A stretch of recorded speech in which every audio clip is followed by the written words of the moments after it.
Magandang araw Pilipinas! Para sa ating pamilya, maging mapagmatsyag sa mga buwaya.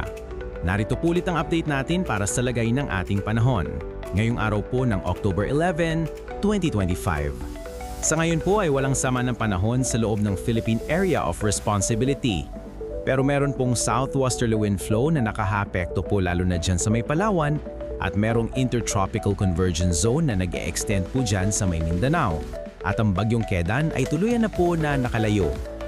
Para naman po sa ating long-range forecast, wala pa naman pong bagyo na nakikita na tatawid dito po sa ating kalupaan for the next 2 weeks. Pero hindi pa rin inaalis ang posibilidad na maaari na may sama ng panahon na mabubuo sa paligid ng ating bansa sa susunod na mga araw at ang development ng mga yan ang ating babantayan.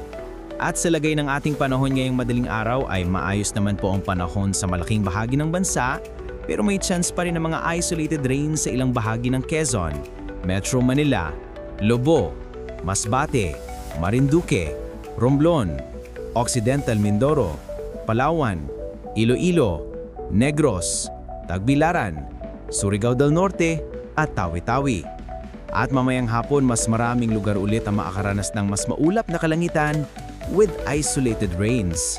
Kaya kung lalabas tayo sa ating mga tahanan, ugaliin lamang po nating lagi ang magdala ng kahit na anong panangga natin sa init ng araw at proteksyon na rin po sa mga biglaang buhos ng ulan.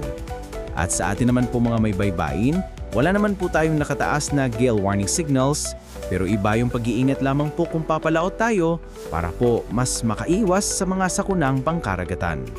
Para sa mga isyong napapanoon, dapat lagi maging in for the nation. Here is our inspirational quotes of the day. Lagi mong tandaan, kahit gaano pa ka-useless ang tingin mo sa sarili mo, isa ka pa rin sa mga rason kung bakit may mga masasayang taong nakatawa. Isumbong ang mga buwaya. Ingat ka bayan!